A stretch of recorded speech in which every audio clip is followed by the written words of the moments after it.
बसहा चढ़ल शिव डमरू बजावत, घड़ी घर खोजती कुमारी गे माई। घड़ी घर खोजती कुमारी गे माई। गाम के पश्चिम एक बसाए मंतरी, ओही घर गौरी कुमारी गे माई।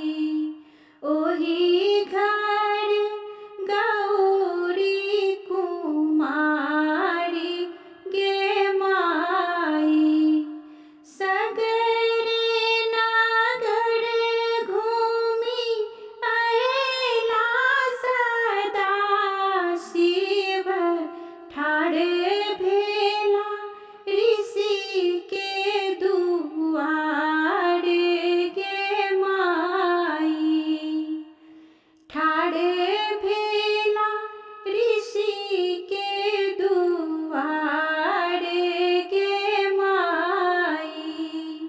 बसहा से नीचा भेल बाघ छालो छाए देल, बेसी गेल धुनिया रमाई गे माई।